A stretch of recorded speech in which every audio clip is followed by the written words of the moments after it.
Good morning, everyone, and welcome to the July 21st meeting of the West Sacramento Area Flood Control Agency. I want to remind everyone that pursuant to Government Code Section 54953, as amended by Assembly Bill 361 in 2021, and due to the state of emergency declared by the Governor on March 4th, 2020, members of the West Sacramento Area Flood Control and staff will participate in this meeting via teleconference to reduce the spread of COVID-19. Members of the public may watch via a live stream or via telephone, which the information was provided on the agenda. Will the clerk please call the roll?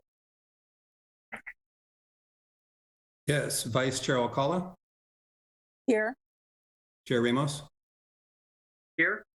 And then I would just note that Director Ledesma is absent. Okay, thank you very, very much. We'll move to our agenda, and item 1A, based on the fact that we do not have a full board, I would like to make a motion that we continue this item until our August meeting. Second. Alcala. It's been moved and seconded. Any discussion? If not, would the clerk call the roll? Vice Chair Alcala. Aye. Chair Ramos. Aye. All right, that item passes. Motion carries. Thank you very much.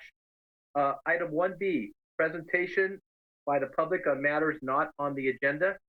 Have we had any comments or questions from the public or anyone on the streaming at this point that would like to speak? No, we have one member from the public who's attending the meeting, but no request to speak. Okay, thank you. Item 1C, report out on closed session. Good morning, Chair Ramos. The board met closed session today beginning at 8:30. It heard a litigation update on item 1 and took no reportable action on that item. It passed item 2 on the closed session agenda.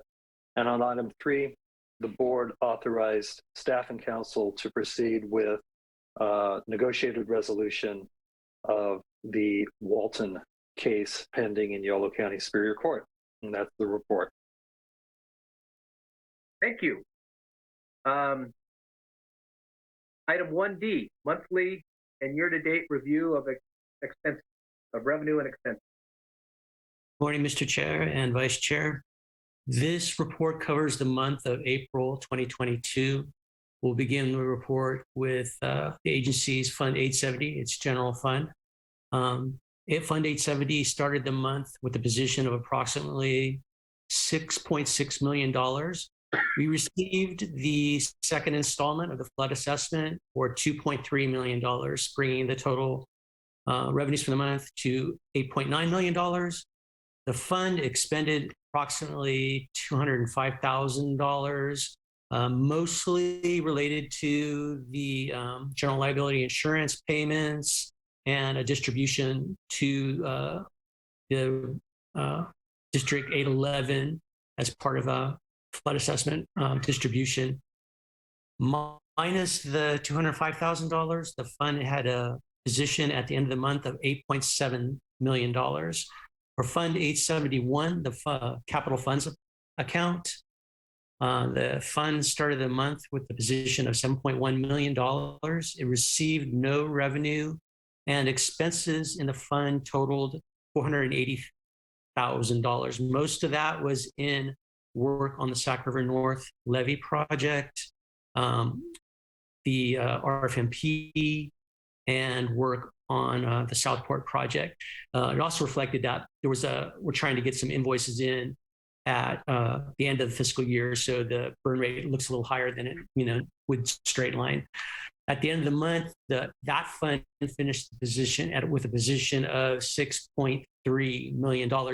So the agency's overall position for the month was approximately $15.4 million.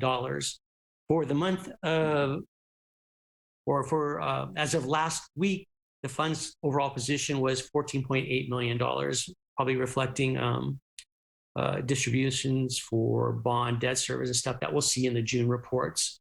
So with that, I'll take any questions there may be on the report. Okay, thank you, Mark. Is there any questions on the report? No, none. Okay. Thank you very much. We'll move on to our consent agenda. We have 3 items today. A resolution to meet via teleconference, consideration of a resolution to grant levy employee easement, and approval of our minutes from June 16th, 2020. Any questions or comments on the consent agenda? If not, I would entertain a motion to move the consent agenda. Colin moves.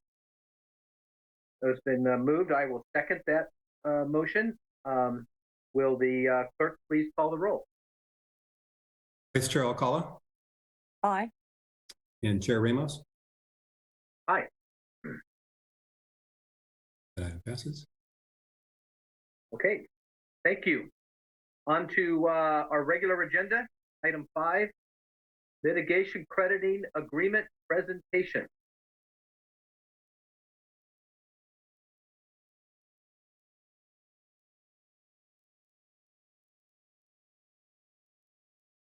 Paul should be able to share his screen for the presentation. Paul, let me know if you have any issues. Yeah, hold on a second. Okay.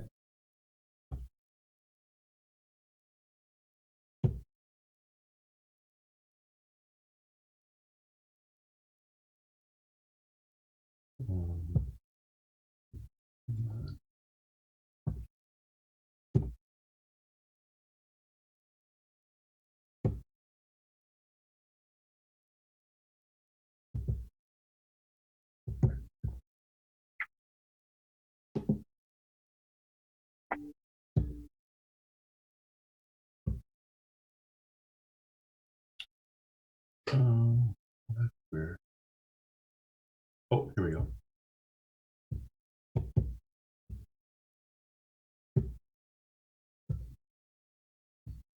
How's that? Looks good. See it.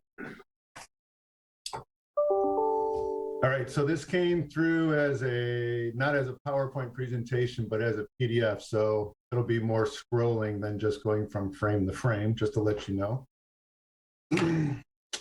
Good morning, Chair Ramos and Director Alcala. Thank you for the opportunity to present to you this morning. I'm going to provide you with an update on our negotiations with Cdfw on the mitigation crediting agreement for Southport. And I will be seeking some direction from you on long-term financing for the floodplain restoration mitigation area.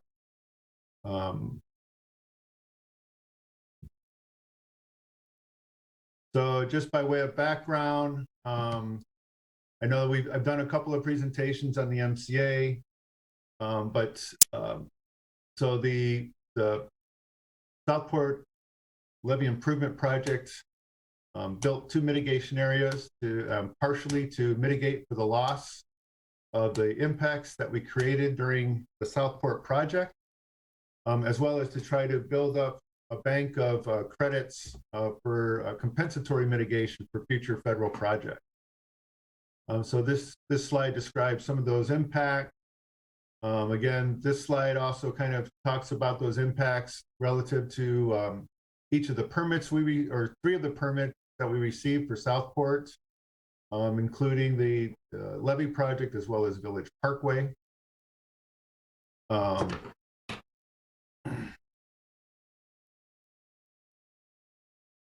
One of the things that I'm one of the things I'd like to point out here is that with many of these permit requirements, there are a number of obligations that cut across the permit. So this next slide is meant to show that, in fact, whether it's a federal permit or a state permit, there are responsibilities in terms of providing sureties to ensure performance, that the mitigation is actually being recreated or established. And then there's financial obligations to ensure that the mitigation is maintained over time as well as reported upon. So in all of these, you can see there's annual reporting requirements. Some of them are time limited and some of them are forever, depending on the permit type.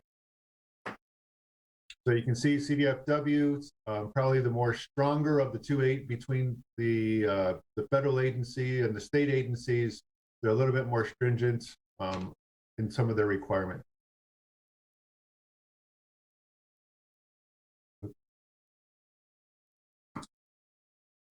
So I shared some of this information with you last year as we were still working remotely and working with CDFW.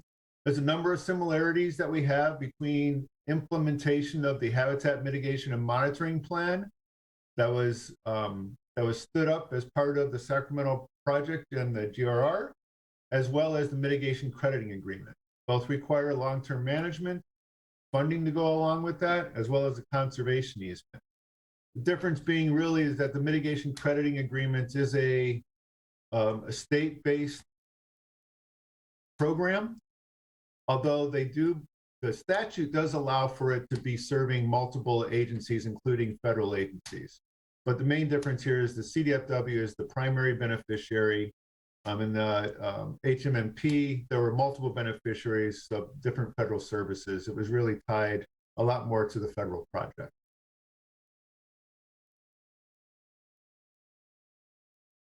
So what we've come to find out in working with CDFW is that the MCA program is based on the similar ways that CDFW sets up a mitigation bank. As such, many of the requirements in a mitigation bank are included into the MCA. The MCA is complicated and includes common elements related to public agency property acquisitions, such as phase 1 environmental assessment, preliminary title reports, title insurance, and analysis of easement. The MCA also incorporates a conservation easement to protect mitigation credits and values for a project site, and it requires funding to maintain those values once the mitigation credits have been used. The MCA also requires a number of sureties, which I'm going to talk about a little bit more, including long-term funding to sustain the mitigation site and protect those values. In addition to the long-term funding is an ongoing commitment to report on the mitigation and the performance of the project.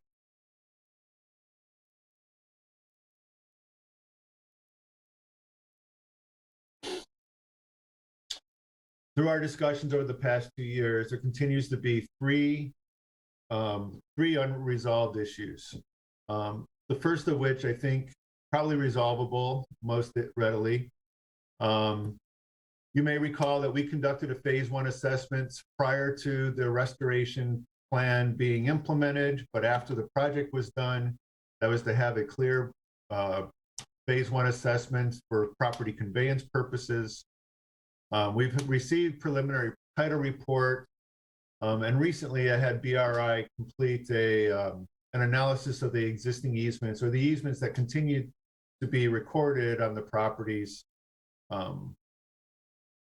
CDFW is insistent, even though we've been talking with them for the last 2 years, that all of these need to be updated within 6 months of our new application. So these things are resolvable, but really they're not all that useful because they're not going to say anything different than what we already have on the book. So this is one of our unresolved issues, but again, this is something that we believe that we can get resolved. I've made mention multiple times of the conservation easements. We've had many focused discussions on this. CDSW gave us a template to work from on the terms of a conservation easement that was gone through what was called an interagency review team, which included both state and federal agencies. The conservation easement that they provided is similar to many other conservation easements. However, our discussions have been on whether CDFW can accept flowage rights over the property and their concerns over being superior in right to all other easements. This is a challenge that we have not been able to overcome, and Cdfw appears to be unwilling to accept coexisting or superior rights for flowage or for flood protection. Furthermore, the conservation easement contemplates potential losses of the mitigation values and has requirements for remedial action. This CE links the long-term funding and preservation of the mitigation sites. That's all included within the conservation easement.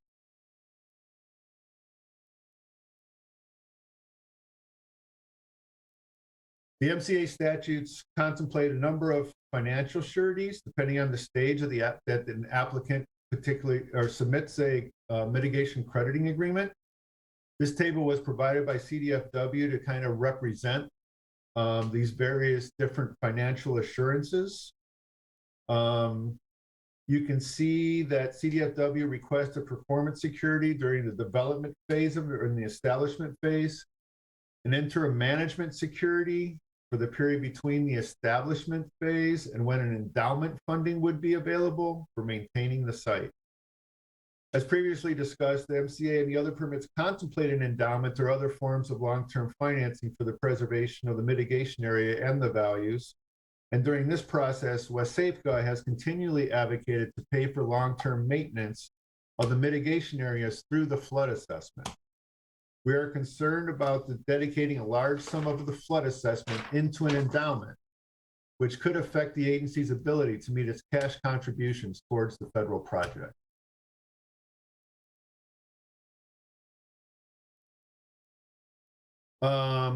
You may recall that in a previous meeting, I presented an example of an endowment and how it might work. So I'm just going to revisit this really quickly. I'm not going to dwell on it too long. In this particular case, we identified something short of $20,000 to get a contractor going and an initial capitalization of an endowment at about $680,000.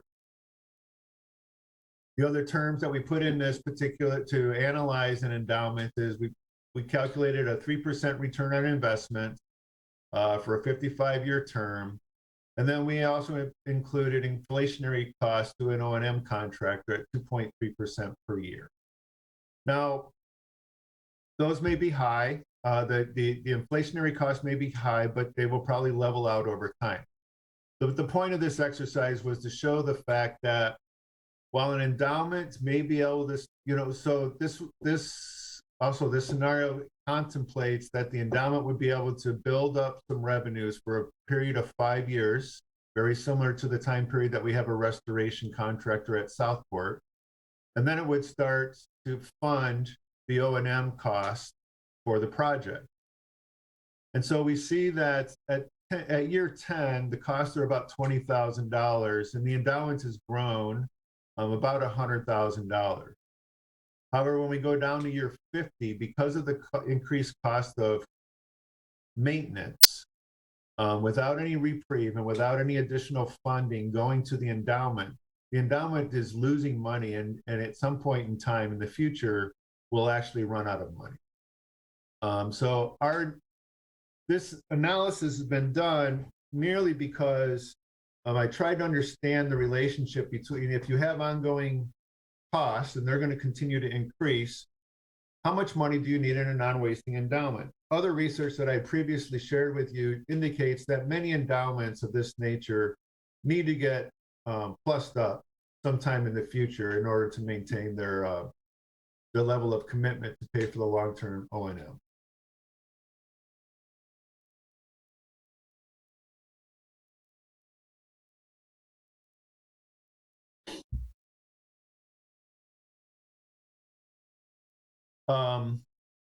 So the Fish and Wildlife MCA contemplates a fully funded non-wasting endowment prior to the release of mitigation credit.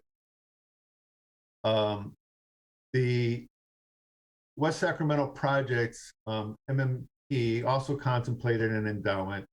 The Southport LSAA required an endowment for on-site mitigation.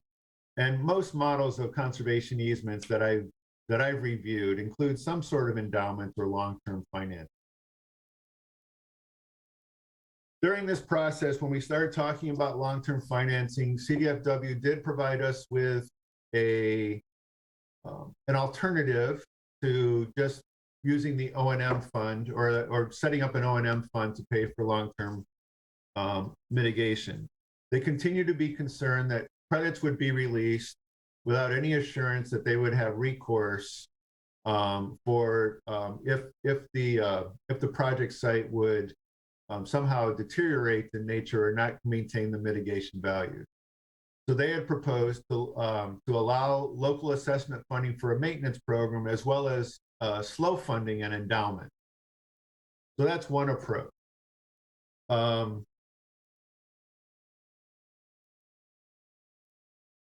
We are concerned about this approach principally because the low funding of endowment really doesn't get you too far. I did not put together an example of this, but what I can tell you is that it's a slow build up. Even if you look over 25 or 30 years, and it's still going to need it's probably likely going to need a infusion of cash in order to be able to provide the amount of return to be able to fund long-term O&M for the mitigation area. The other option that we've continued, that CDFW would prefer and that many conservation easements seem to rest on is to fully fund an endowment so that it can continue, it can grow, and it can start using those returns to pay for long-term O&M.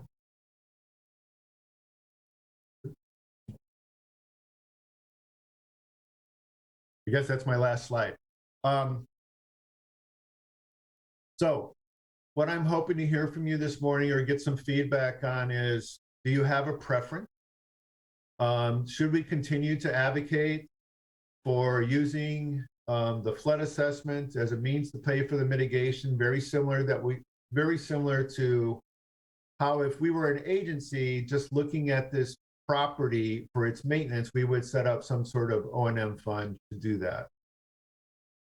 What are your thoughts on funding an endowment over this, a slow fund? Or what are your thoughts about fully funding an endowment so that when we do release river partners from their maintenance obligations and we do pass over the baton to the long-term manager, that there'll be a fund in place for them to be able to conduct the work. So that is what's coming down the road, whether or not we have an MCA or not. River Partners will conclude in 2025, and we will be passing over maintenance responsibilities to another entity. That concludes my presentation for this morning. Thank you. I'm open to your questions. Thank you. Chair, may I ask a few questions? Yeah, go right ahead. Okay. So what are we looking at in terms of fully funding the endowment? I mean, I remember Harvard, they have this huge endowment, and of course, everything else is fantastic. It continues to pay all anything and everything. Excuse me. So what are we looking at? So I haven't done recent math on this. We've had different estimates between 1.6 and $3 million to fully fund an endowment.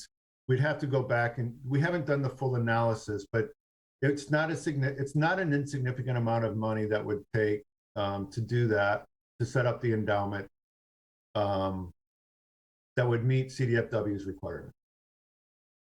And how much would we getting like annually from the endowment? And would it cover the costs if we were to fully fund?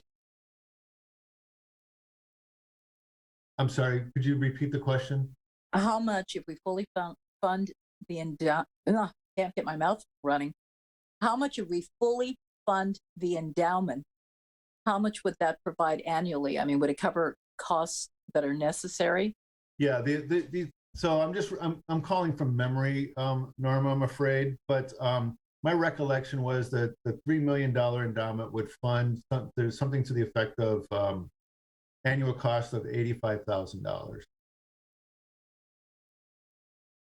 Yep. Paul, if you don't mind, Yeah, $1 million in an account bearing 5% interest would yield $50,000 a year.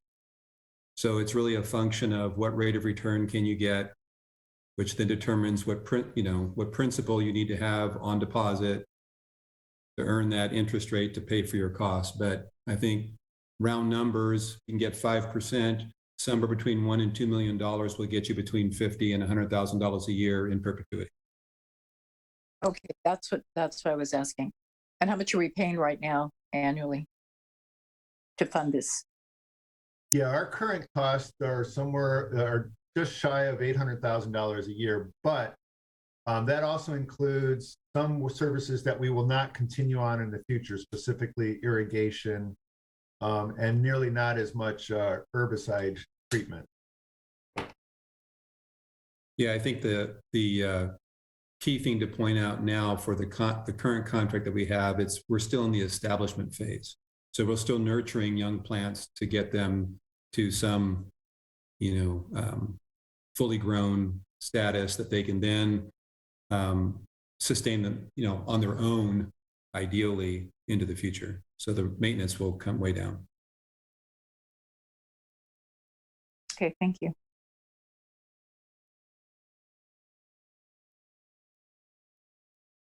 Okay. Few questions here. Explain again this discussion over flood easement versus the habitat. Sounds like we got competing state interests here.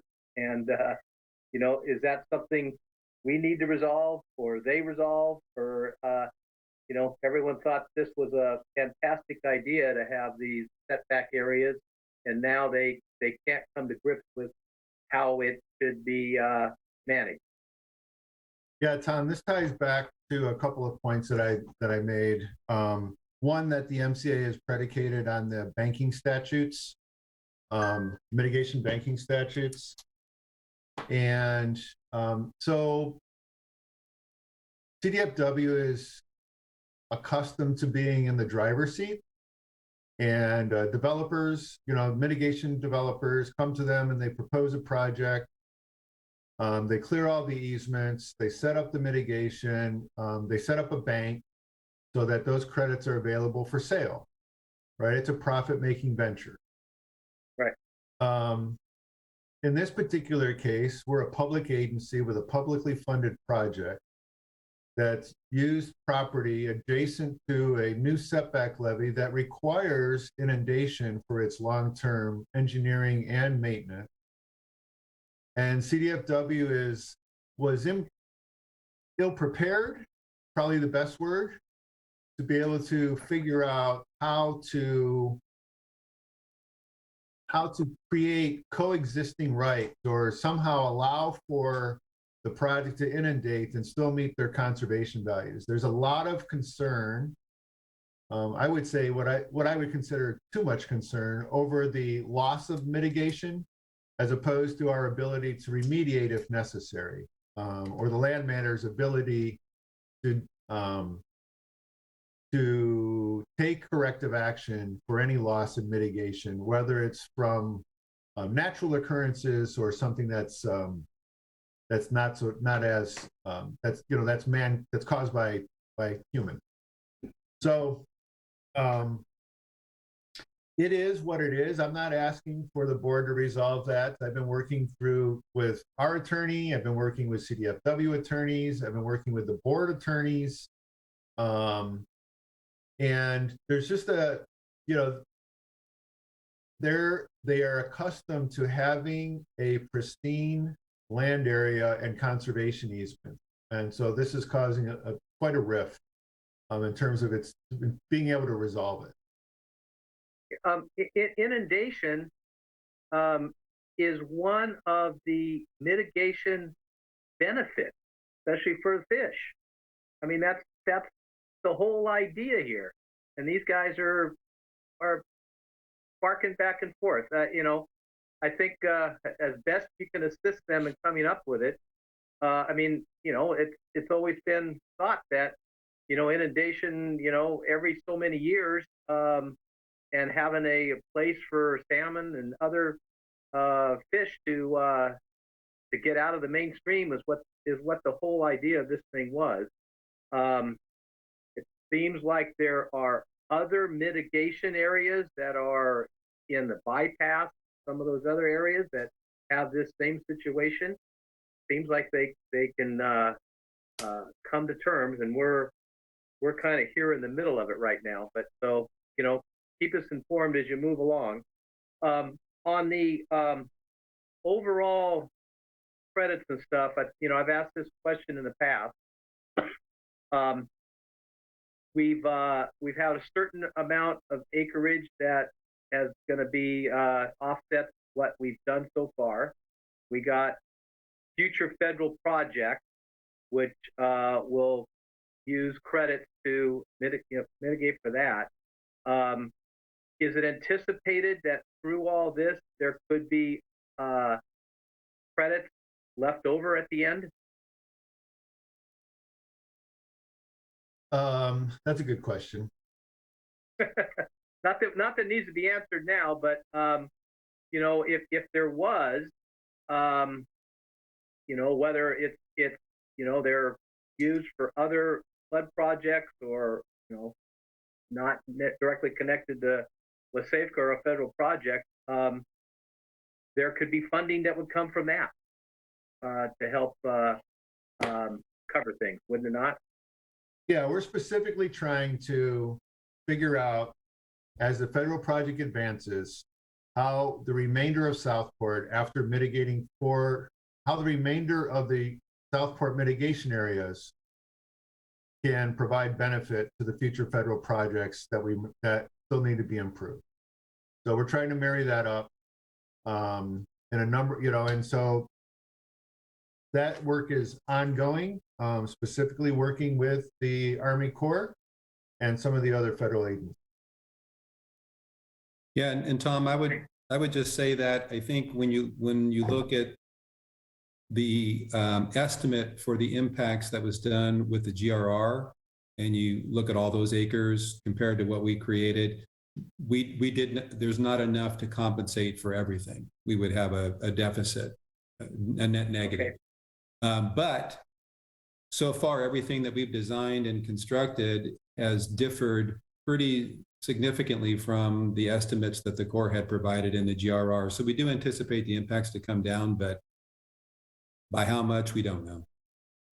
But I think your point is well taken. If we do have excess at the end and it is available for others, we would look to offset some of our costs by, I think it would be a good idea to be able to sell those at cost or whatever, to help offset our long-term commitments. Is providing this mitigation value or whatever, is that a responsibility of just WSAFCA, or are the federal and state partners involved in this at all too, in funding? Yeah, it's a commitment of the project, and the costs are shared amongst all of the cost sharing partners, fed and state, federal and non-federal. Okay, so would they, participate in establishing an endowment? Is that part of the construction cost? No, they don't see that as part of the construction cost. That's part of the maintenance responsibilities of the agency. Okay.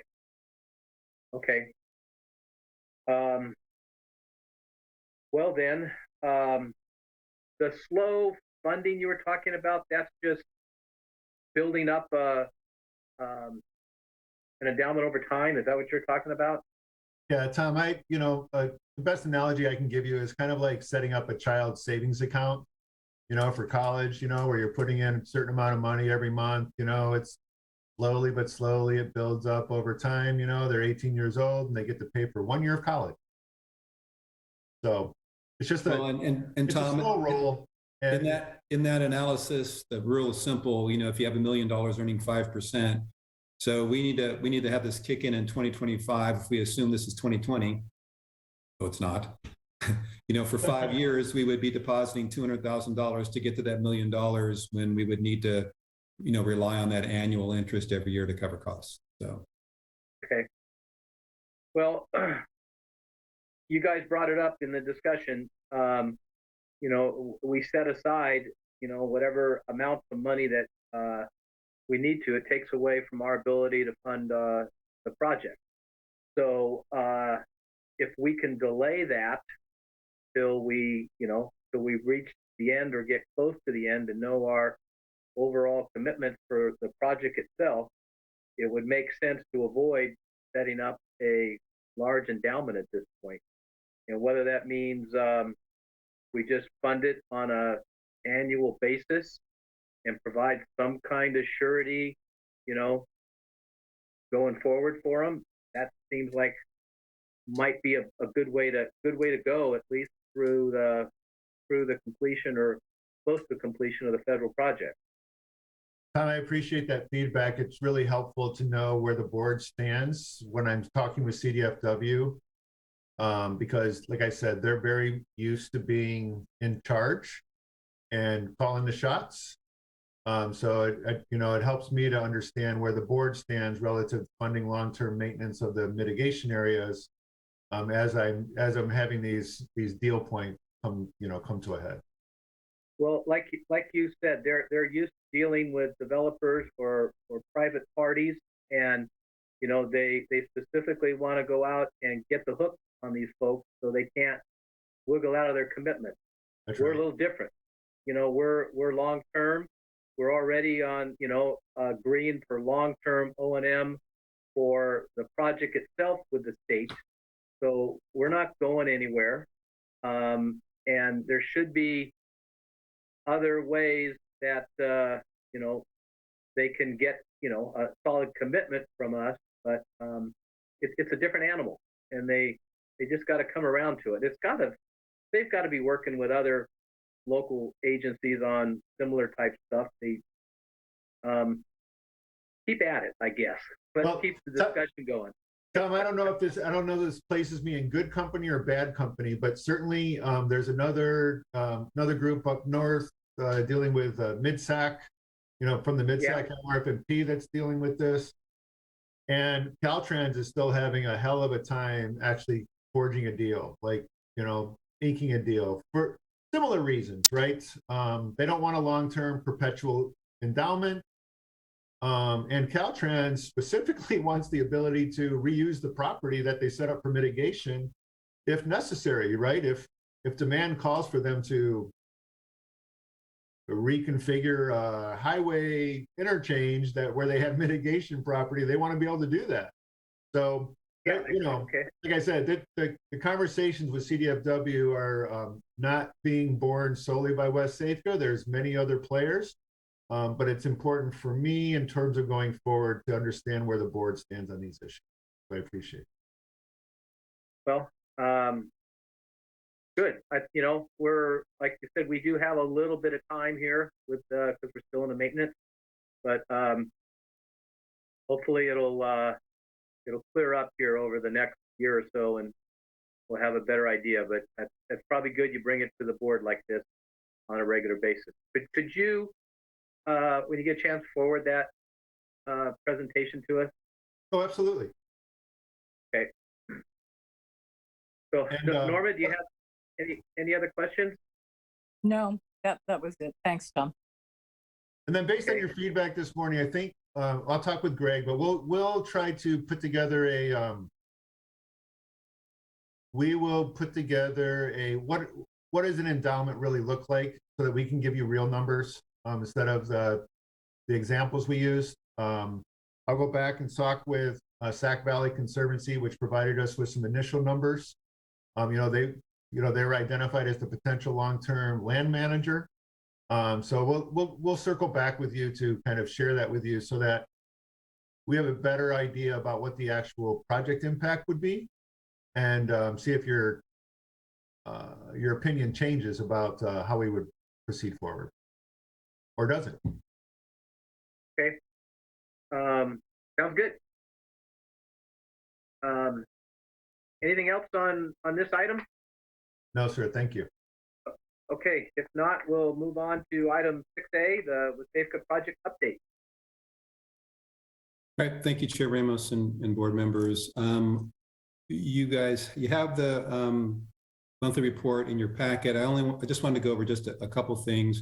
The team is primarily focused right now on the advanced work on the Sac River North Levee, which includes the geotechnical work that's going on out there and the borings, as well as environmental site assessment and the survey. And just pointing out that Ray Engineers submitted the initial survey control report to the Corps, well, to us and then to the Corps. But right now, the Corps, because we have not executed the PPA, and as a reminder, the board has taken action to now be in a place to execute the PPA, the WSAFCA board. So has the Central Valley Flood Protection Board.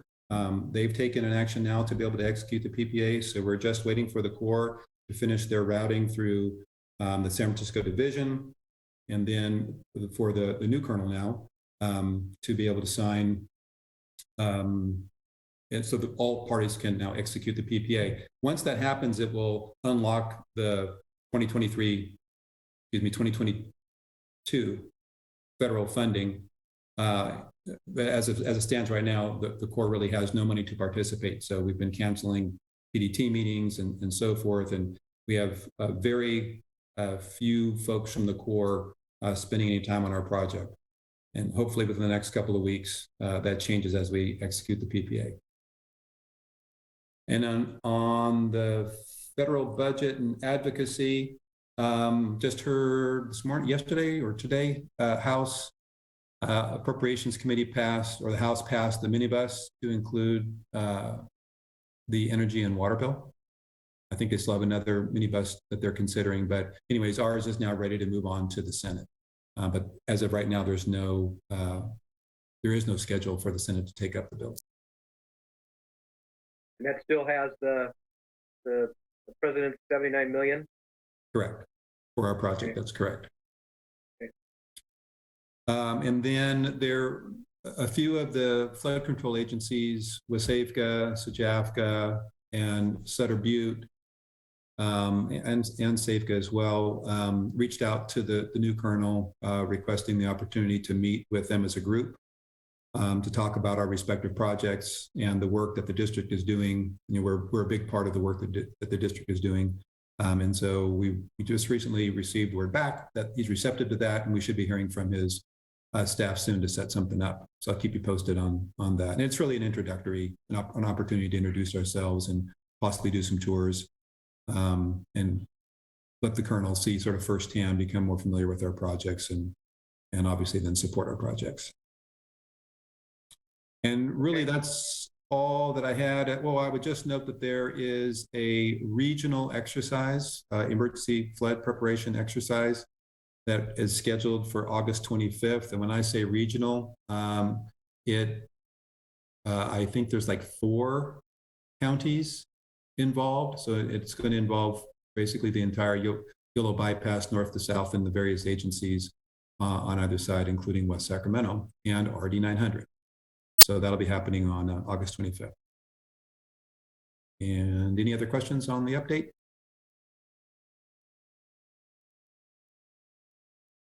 Any questions from the board? No. Okay. Thank you very much, Greg. Mm-hmm. Next agenda is director's comments. Does anyone have any specific comment? No. Okay. I don't have any either. So we'll move on to item 6C, which is the best part adjournment. So thank you all. Good meeting. All right. Thank you. Thank you. Bye. Goodbye, everybody. Thank you. Thank you. Bye. Recording stopped.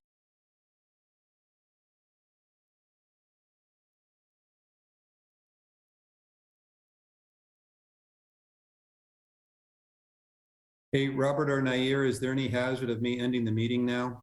I've stopped the recording, but